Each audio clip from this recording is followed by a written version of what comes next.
জাপানে কেন বিশ্ববিদ্যালয়ে ঢোকা কঠিন কিন্তু পাশ করা তুলনামূলকভাবে সহজ? জাপানের শিক্ষা ব্যবস্থার একটি খুব অদ্ভুত কিন্তু কার্যকর দিক হলো এখানে বিশ্ববিদ্যালয়ে ভর্তি হওয়াটা অত্যন্ত কঠিন, কিন্তু একবার ঢুকে গেলে পাশ করা তুলনামূলক সহজ।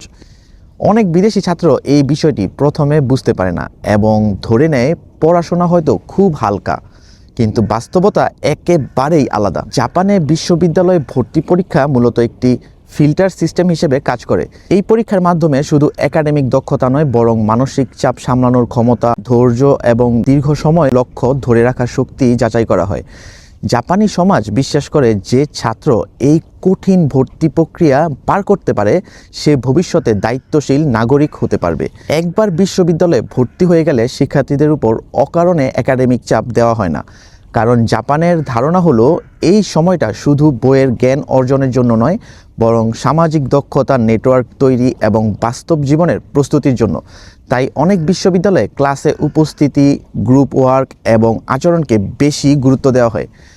এই ব্যবস্থার আরেকটি কারণ হলো জাপানের কর্মসংস্কৃতি।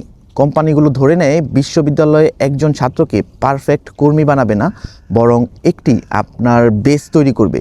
বাকি সব ট্রেনিং কোম্পানিতেই দেওয়া হবে।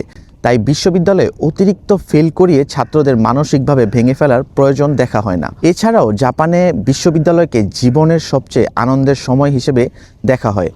স্কুল ও ভর্তি পরীক্ষার সময় যেখানে চাপ বেশি, সেখানে বিশ্ববিদ্যালয়ে জীবনকে তুলনামূলকভাবে ভারসাম্যপূর্ণ রাখা হয়। এতে ছাত্ররা হতাশ না হয়ে আত্মবিশ্বাস নিয়ে কর্মজীবনে প্রবেশ করতে পারে।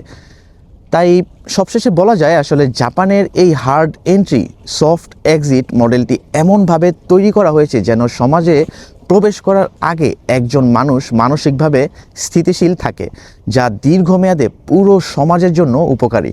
জানা